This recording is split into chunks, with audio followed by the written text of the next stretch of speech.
Well, welcome once again to the Ahern Video Podcast. Today I want to talk about integrity, a lost art.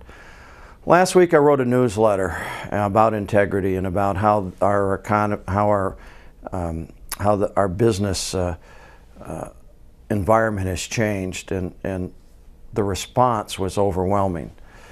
Many people thanked me for writing the article. Many people said that they felt exactly the same way, and I even was receiving individual telephone calls from over-the-road truckers saying, "We appreciate your newsletter, thank you very much," and this happens to us all the time, and you've just lit.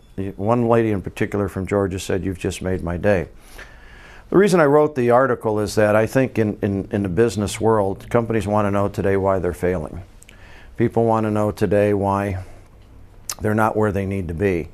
Owners are saying, "I wish we could go back to the good old days." And the problem is that we're in a very fast-changing society. We're a very fast-paced society, and our value systems have changed dramatically. In the old days, and remember my mom and grandmother and grandfather raised me, but in the old days when my grandfather was around, you had a handshake. The handshake was your bond. You didn't need a written contract, and whether you were going to make money or not, you lived up to your commitment. Today you can have a written contract. You can have 3 written contracts. A deal is a deal, until a deal changes. And what's wrong about that is the fiber of the business environment is changing dramatically. And what I said in the article is very true. 100 years from now, nobody cares what kind of car you drove. They certainly don't care what kind of house you lived in. They certainly don't care about how much money you had. But what you are going to be remembered for is the impact you had on your family, your community, and your business, and your friends. It's also an interesting statistic or an interesting philosophy, but as you get older, your thought processes change. We've all had friendships ruined over a business disagreement. We've all been there. We know how it's very emotional. It's very stressful. But I look at it as a very positive signal. If you value a friendship, and all of a sudden that friendship is destroyed because of a difference in money, then that friendship really wasn't a friendship. So I look at it as a blessing. Today I can count on my hands people that I trust, but though let's say there's 5. At least I know if I talk to those 5 people, regardless of what the circumstances are, regardless if we're in a monetary dispute, we'll get it resolved. The point I'm making is, if you want to be successful in your business today, if you want to grow your business, and do what you say you're going to do. If you tell your employees that if they achieve a certain goal and objectives, then do it. If you enter into a contract and the contract goes sideways, but you agreed to that contract, live up to the terms. That defines who you are.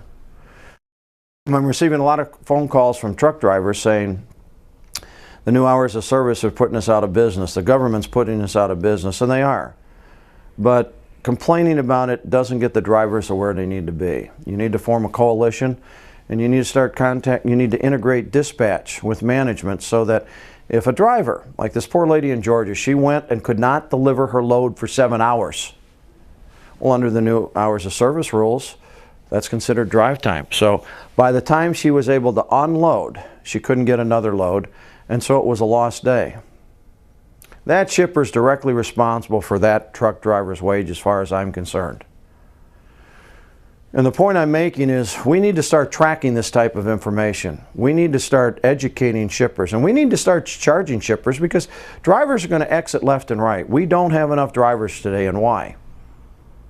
And it all gets down to education. It all gets down to showing them how we care. It all gets down to integrity. You can have all the fancy equipment in the world, but if you don't have a driver behind that truck, you can't get it from point A to point B.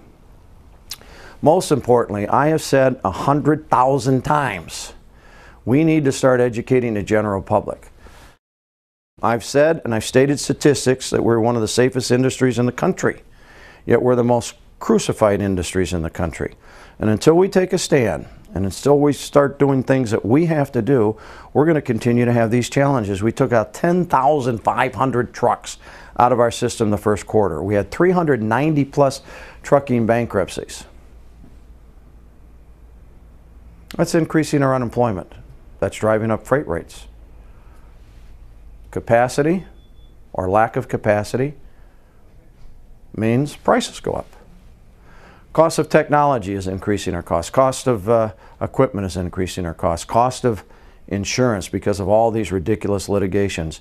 Now there's a bill pending in the Congress that says we want to adjust auto liability to the cost of inflation and raise it from a minimum limit of $750,000 to $3.3 million. Well, what they're saying is we want to line attorneys' pockets with more money. That's the most ludicrous thing I've ever seen. It's the most ludicrous thing I've ever witnessed.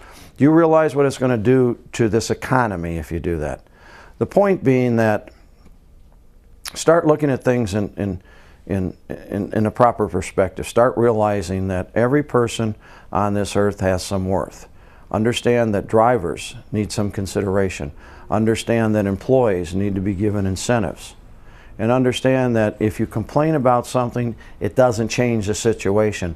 Do something about it. Until next time, thank you for attending the podcast.